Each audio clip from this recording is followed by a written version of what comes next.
Assalamualaikum warahmatullahi wabarakatuh. Oh, Pak Rusdi, apa kabar Pak Rusdi?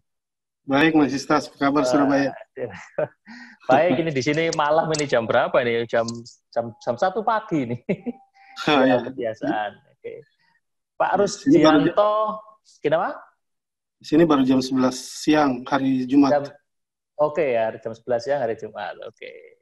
Pak Rusdianto Mahmud ini adalah orang Indonesia yang sekarang kerja di Amerika. Boleh tahu Mas di sana itu di kota apa, terus kerjanya apa gitu Mas? Sejak tahun berapa supaya rekan-rekan tahu. Saya sekarang di kota Seattle, di West Coast, pantai barat Amerika, kerja buat Nokia. Sekarang saya di Amerika sejak 2006. Oh, sudah lama sekali ya, 2006, 2020, Ya, 14 tahun. Oke. 12 Itu di tahun. Nokia tugasnya sebagai apa Mas? Sebagai engineer apa gitu? Ya, saya sekarang salah satu member dari produk yang disebut SON, Self-Organizing Network. Basically, SON ini adalah tools buat automation dari operational operators. Ya. Kayak misalnya, jadi ada 3 use case lah untuk SON ini. Self-configuration, kayak nge-define neighbors, kalau ingat istilah-istilah itu ya. Nge-define configuration-nya automatically gitu. Atau self-optimization untuk optimasi cellular network kayak mobility-nya, load balance-nya, kayak gitu-gitu ya. Dan self-healing gitu. Jadi kalau ada site mati, yang lain pick up traffic-nya gitu. Seperti itulah. Jadi itu kan traditionally dikerjakan manual sama engineers-nya itu ya. Nah sekarang kita bikinin algoritmnya, kita coding sehingga tugas-tugas yang tadinya time consuming seperti itu bisa dipermudah. Oke. Nokia itu kalau di Amerika customer-nya siapa Mas? Customer-nya Nokia di Amerika? Di sini ada 3 operator besar ya, AT&T, T-Mobile, sama Verizon. So, jadi kita itu mereka itu. Apa yang dilayani mereka? Apa network-nya ya berarti ya? Atau apanya?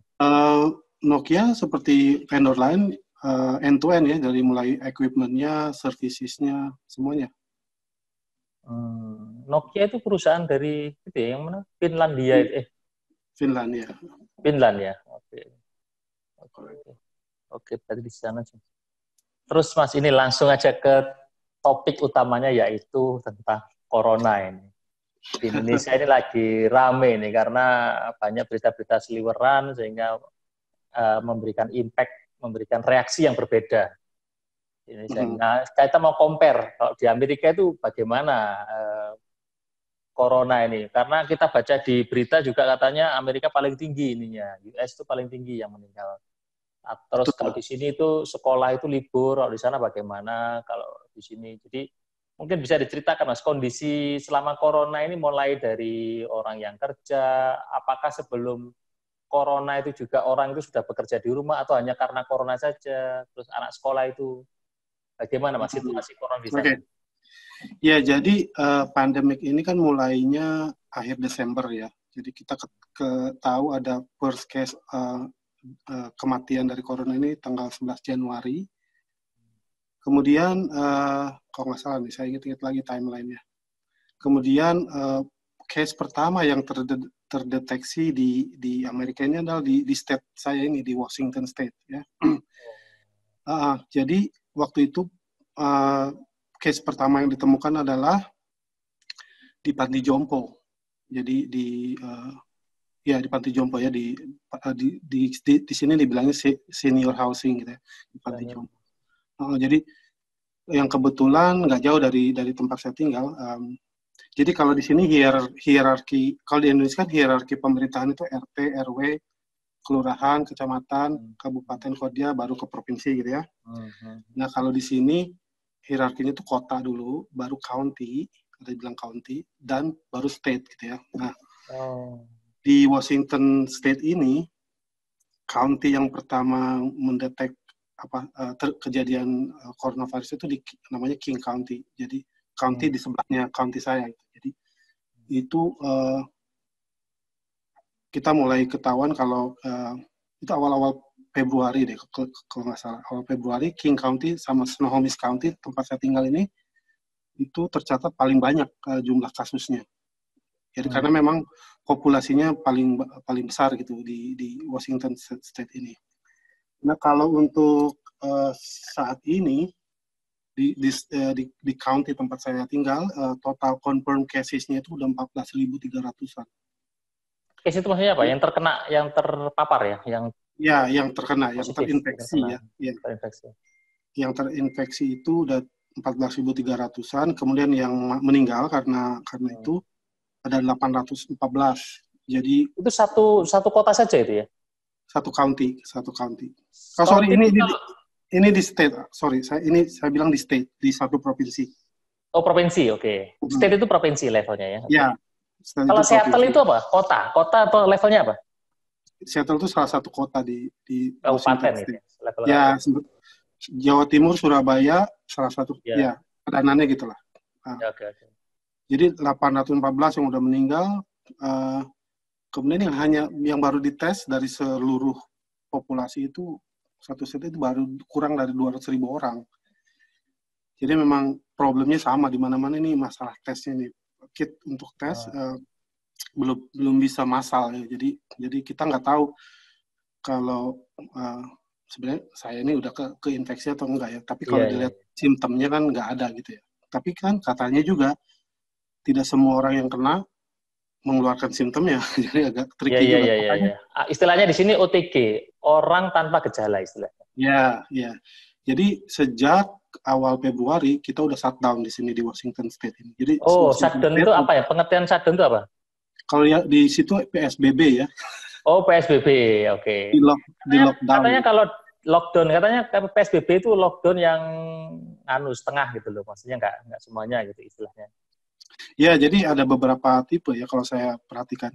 Yang pertama kita enforce di sini adalah social distancing. Social distancing sama menutup tempat-tempat yang memungkinkan penyebaran virus itu. Jadi hanya untuk esensial bisnis aja yang boleh dibuka seperti apotek, groceries, toko makanan gitu ya. Sekolah langsung tutup. Semua diarahkan ke online. Kerja juga ditutup gitu ya. Jadi nggak ada face to face, kita nggak ke kantor. Tapi memang kalau untuk saya pribadi, kerjaan saya ini di dalam situasi normal pun saya ke kantor seminggu 2 hari atau 3 hari. Selebihnya saya memang kerja dari rumah. Jadi kerja dari rumah buat saya is not new gitu. Artinya tanpa corona pun juga sudah kerja dari rumah gitu ya? Ya. Cuman saya pernah lihat ada Yonglek itu di podcastnya Deddy Corbuzier itu memang dia sejak 10 tahun terakhir kerja di rumah, tapi beda. Waktu tanpa corona kerja di rumah masih bisa terima tamu, masih bisa latihan di rumah gitu. Mungkin pekerjaannya beda ya. Nah, sekarang ini dengan corona dia nggak meskipun dia sudah kerja di rumah tapi tetap nggak bisa ketemu dengan orang-orang itu yang bikin agak beda rasanya gitu. Betul. Jadi untuk beberapa pekerjaan yang membutuhkan interaksi walaupun dia kerja dari rumah tetap dia boleh kan karena memang harus social distancing ya.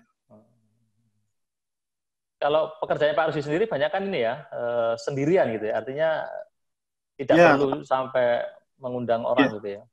Kalau saya lagi bikin desain atau dokumen, ya saya lebih baik di rumah. Jadi saya time box waktu saya gitu. Tapi kalau misalnya saya harus ketemu klien, ketemu customer atau harus ada meeting, ya baru saya ke kantor. Oke, artinya ada bedanya meskipun work from home sebelum COVID dengan setelah COVID ini ada bedanya lah. Iya. Ya dari awal juga udah pakai Webex, pakai Skype kayak gitu-gitulah. Itu kalau ada tetangga yang kena gitu ya, itu yang datang itu tetangga lain, RT, kan nggak ada RT ya, itu yang datang siapa? Satpol PP semacam gitu, petugas khusus atau bagaimana itu kalau ada yang kena itu?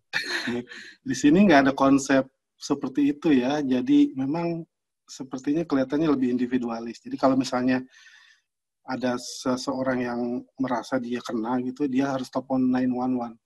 Jadi 911 itu emergency. Atau dia telepon ke rumah sakit gitu ya, ke rumah sakit. Nanti kalau memang dikira masalahnya kritis, ya nanti sama 911 itu dikirim ambulan, dikirim paramedik untuk dijemput dan ditaruh di rumah sakit. Artinya harus mandiri memberikan info ke orang, ke ini ya, ke dokter ya. Kalau misalnya dia nggak info tapi tetangganya tahu atau apa gitu, nggak ada ya gitu. Harus ada tes khusus.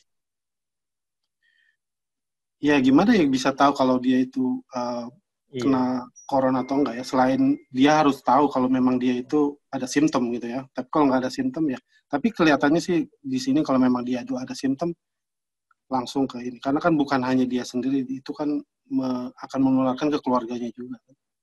Iya, karena di sini ada yang misalnya nih, ada yang meninggal, atau ada yang orang yang tetangganya kerjanya di rumah sakit, perawat.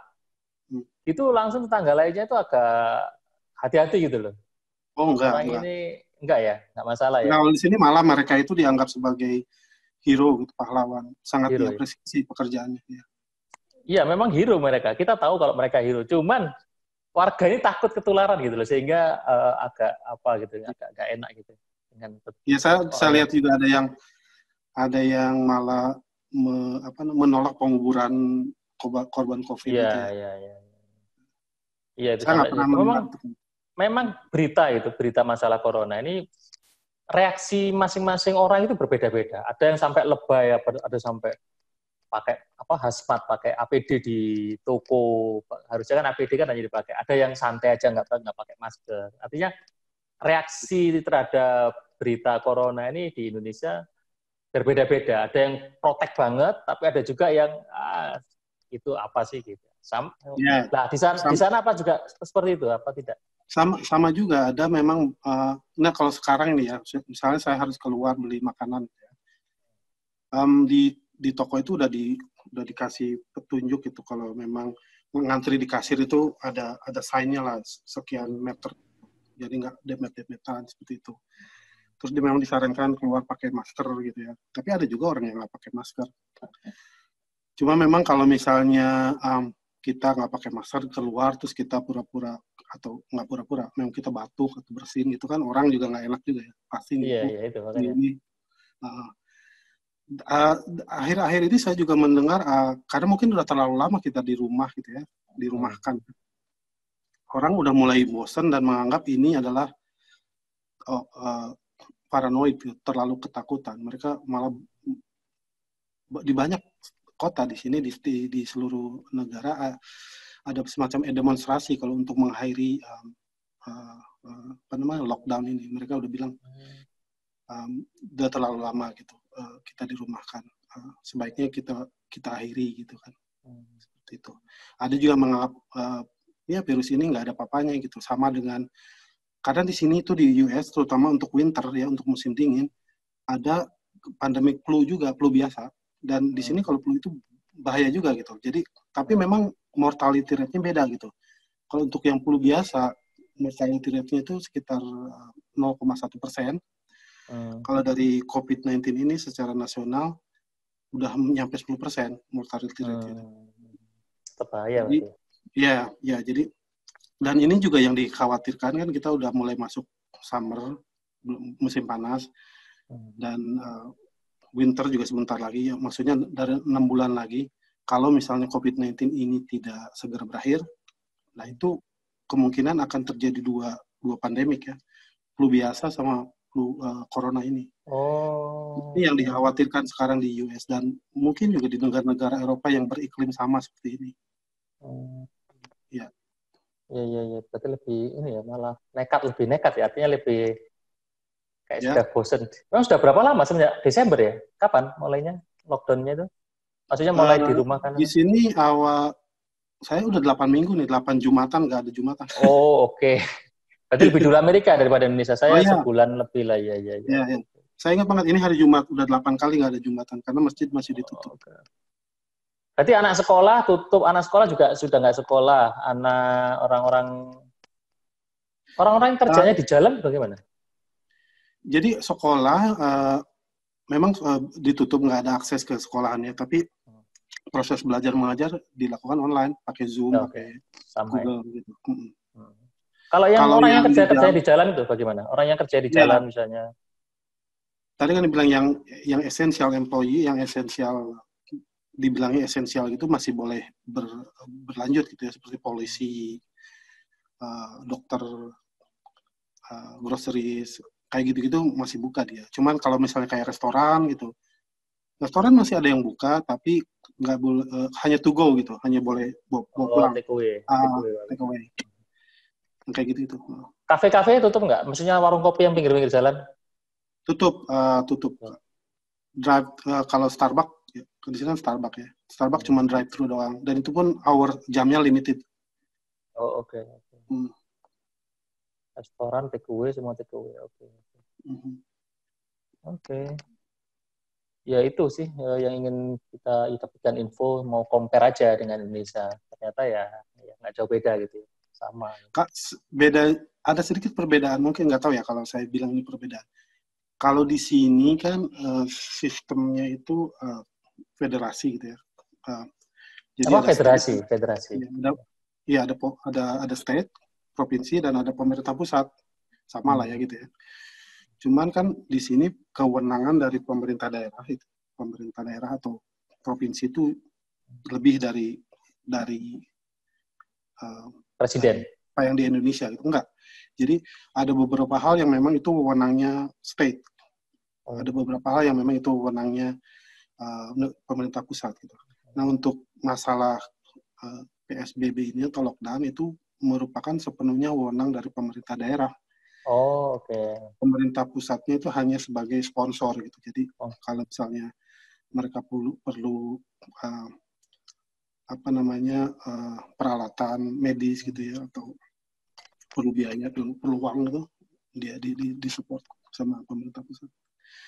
Kalau misalnya melihat berita di New York misalnya, itu kan paling gawat kasusnya ya, udah hampir 1 juta orang dan yang meninggalnya juga luar biasa banyak sekali.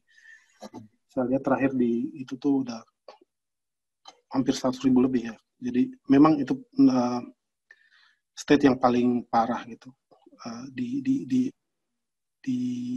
US ini.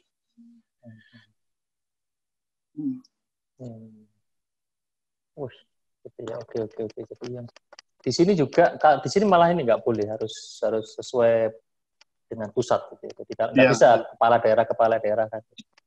Tapi di sini raja-raja kecil banyak, RT RW kecil itu main blok aja gitu. Artinya mereka tergantung RT-nya gitu. Karena kan kasus yang dia itu kan karena RT-nya yang saking kekhawatirannya tinggi, kebetulan yang reaksinya itu adalah seorang RT sehingga atau seorang lurah atau yang menghalangi makam itu kan.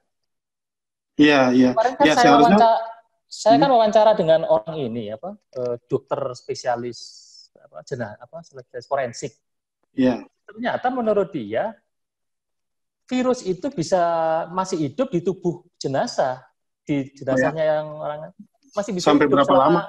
Selama di dalamnya masih ada cairan, selama di dalam tubuhnya itu masih ada cairan. Itulah maksudnya, kenapa kan sel darahnya udah mati. Kan virus itu di dalam sel darah manusia, bukan?